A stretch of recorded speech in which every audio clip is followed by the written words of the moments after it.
अजनबी दोस्त। घर की डोरबेल बजी। मैं हड़बड़ाते हुए जल्दी ही दरवाज़ा खोलने के लिए दौड़ते हुए आई। जैसे ही दरवाज़ा खोला तो सामने देखा कि एक हैंडसम व्यक्ति सामने खड़ा है। मैं तो उसे देखते ही रह गई। नमस्कार जी, यह कहानी मेरी है। मैं हूँ बबीता। मेरी उम्र है 45 साल। वैसे तो मैं 2 बेटियों की माँ हूँ, पर फिर भी खुद को अकेला ही महसूस करती हूँ। घर पर अकेले रहती हूँ, बैंक में जॉब करती हूँ। पैसों की कमी नहीं है, पर कुछ है जो मन में खटकता है। रात होती तो लगता जैसे और अकेली होती जा रही हूँ। बेटियों की शादी हो गई है, एक बेटी तो इसी शहर में है, कभी भी मिलने चली आती है। बड़ी बेटी भी नौकरी करती है। एक बेटा है उसका, नटखट बहुत है।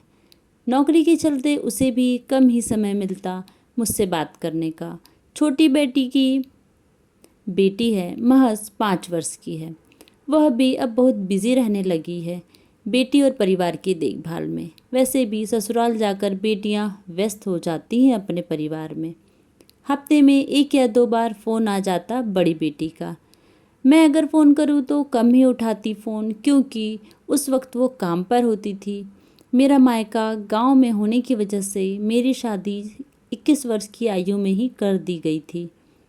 आगे की पढ़ाई पति से ज़िद कर ससुराल में ही की और भगवान की दया से मुझे नौकरी भी मिल गई। नौकरी अच्छी चल रही थी। 1 महीने बाद ही मैं प्रेग्नेंट हो गई। तब मेरी बड़ी बेटी नेहा इस दुनिया में आई। कुछ महीनों बाद नौकरी फिर से ज्वाइन की।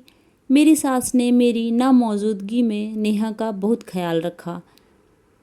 दिन अच्छे कट रहे थे, पति का सपोर्ट भी था, पर कुछ समय बाद मेरी सास की तबीयत खराब रहने लगी। इलाज करवाया, पर नियति को कुछ और ही मंजूर था और एक दिन मेरी सास हम सबको छोड़कर चली गई। तब अपनी बेटी की देखभाल के लिए नैनी रखी। 3 साल बाद फिर से मेरी गोद भर गई। तब फिर से एक नन्ही परी घर आई। उसका नाम मैंने निकिता रखा। इस दौरान मेरी माँ मेरे साथ रही। सब अच्छा चल रहा था। महीने बीते, साल बीते। एक दिन अचानक खबर मिली कि मेरे पति की सड़क दुर्घटना में मौत हो गई है। यह समय मेरे लिए बहुत कठिन था। खुद को संभालना और अपनी दोनों बेटियों को भी। सिर्फ 32 साल की उम्र में मैंने अपने पति को खो दिया था, पर खुद को संभालना था अपनी दोनों बेटियों के लिए। अब उनके लिए जीना शुरू किया। बहुत मुश्किल था, पर ज़रूरी था। नेहा निकिता को पढ़ाया। समय आने पर दोनों के हाथ भी पीले कर दिए। अब मैं अकेली। दिन तो गुजर जाता, पर रात में अकेलापन खटकता। एक दिन बाथरूम का नल खराब हो गया। बंद होने पर भी टपकता पानी। मैंने तुरंत ही प्लम्बर को फ़ोन किया। तभी डोरबेल बजी। दरवाज़ा खोलते ही देखा कि एक व्यक्ति हाथ में बैग लिए खड़ा है। वो कुछ बोलता, मैंने उसे तुरंत ही घर में बुलाया और कहा, जल्दी से इस नल को ठीक कर दो। उसने तुरंत ही बोला, मैम मैं प्लम्बर नहीं, मैं एक एड्रेस पूछने आया था। पर मैं कुछ बोलता, आपने ही बोलना चालू कर दिया और घर पर ही बुला लिया।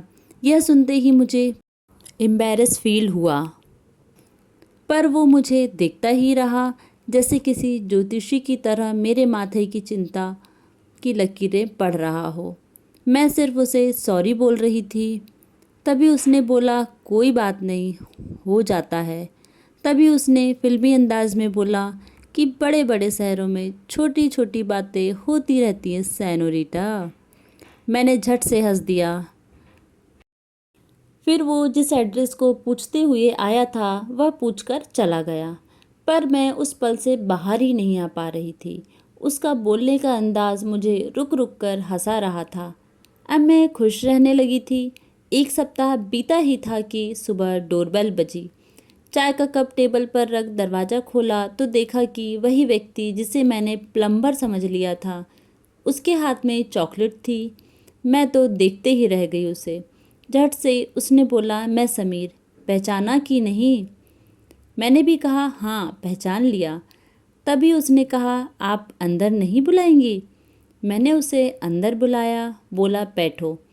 तब हमारी बातचीत शुरू हुई। मुझे लगा कोई सच्चा दोस्त हो सामने। उसने मेरा नंबर लिया। पहले तो मुझे डर लगा कि किसी अजनबी को अपना फ़ोन नंबर कैसे दूं। मेरे चेहरे के असमंजस को वो समझ रहा था।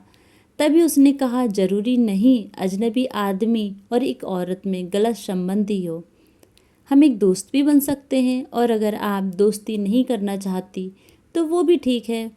पता नहीं क्यों पर मैं उसे मना नहीं कर पाई और अपना फ़ोन नंबर दे दिया। कभी कभी फ़ोन कर लिया करता है वो, बिना किसी वजह के। हम दोनों अपनी अपनी तकलीफ़ एक दूसरे के साथ बांटते हैं।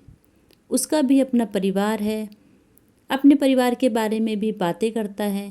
मैं भी अपनी कुछ बातें करके मन हल्का कर लेती हूँ, और यही मेरे लिए सुकून के पल होते हैं। सच है, सही तरह से निभाया गया सच्चे दोस्त का रिश्ता भी सुकून देता है, फिर चाहे वह एक आदमी और औरत का क्यों ना हो, फिर चाहे उम्र कुछ भी हो। कहानी पसंद आए तो कहानी को शेयर लाइक ज़रूर करें और चैनल को सब्सक्राइब ज़रूर करें। कहानी सुनने के लिए आपका बहुत बहुत धन्यवाद।